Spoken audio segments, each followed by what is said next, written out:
नमस्कार। आज हम बात करने वाले हैं भारत और यूरोपियन यूनियन के रिश्तों की, जो एक बिल्कुल नए दौर में दाखिल हो रहे हैं। और ये सब शुरू हुआ है एक बहुत ही खास निमंत्रण से, जो एक बड़े रणनीतिक बदलाव का साफ साफ संकेत दे रहा है।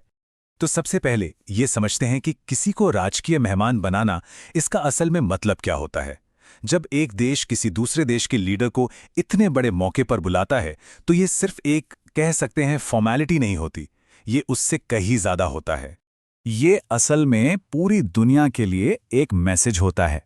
एक मैसेज कि कौन से रिश्ते उस देश के लिए सबसे ज्यादा मायने रखते हैं।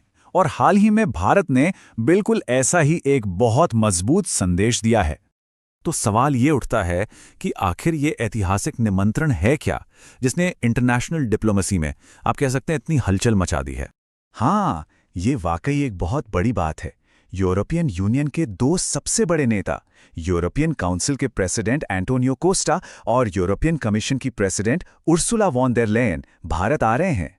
अब देखिए, ये जो विजिट है, ये सिर्फ गणतंत्र दिवस की परेड तक ही सीमित नहीं रहने वाली है, बल्कि इसमें 16वां भारत ईयू शिखर सम्मेलन भी होगा, टॉप लेवल की बातचीत होगी और एक बहुत ही अहम बिजनेस फोरम भी शामिल है।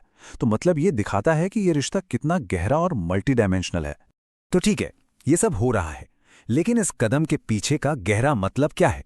भारत आखिर इस एक निमंत्रण के जरिए क्या सिग्नल देना चाह रहा है? तो सबसे बड़ा सवाल यही है कि दो नेता क्यों? सिर्फ एक क्यों नहीं? आमतौर पर तो एक ही चीफ गेस्ट होते हैं, है ना? डिप्लोमैटिक सर्कल्स में ये एक बहुत ही रेयर और कह सकते हैं सोचा समझा कदम माना जा रहा है। और इसका जवाब हमें मिलता है भारत के नजरिए में आए एक बहुत बड़े बदलाव से।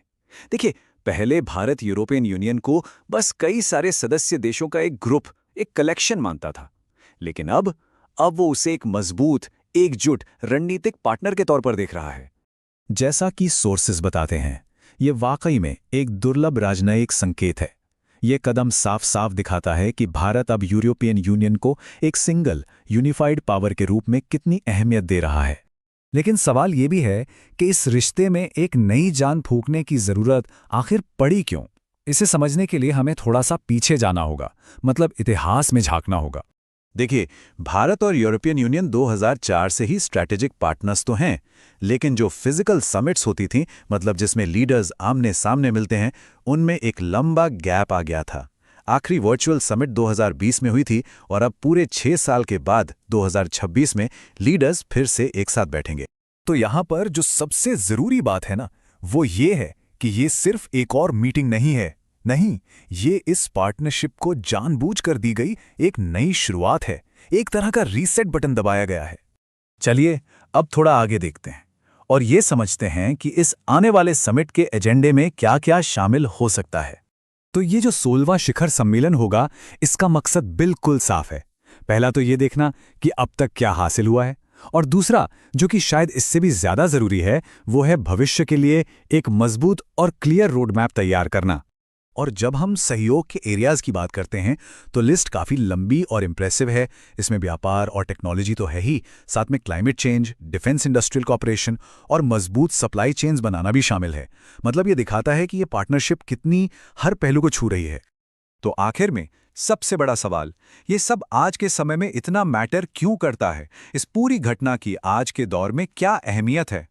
देखिए, गणतंत्र दिवस पर चीफ गेस्ट होना सिर्फ एक सम्मान की बात नहीं होती। ये एक पद है जो पारंपरिक रूप से ये दिखाता है कि उस साल भारत के लिए कौन से डिप्लोमैटिक रिश्ते उसकी टॉप प्रायोरिटी पर हैं। और ये कदम एक ऐसे समय पर उठाया गया है जब पूरी दुनिया में जियोपॉलिटिकल अलाइनमेंट्स, मतलब समीकरण, बहुत तेजी से बदल रहे हैं।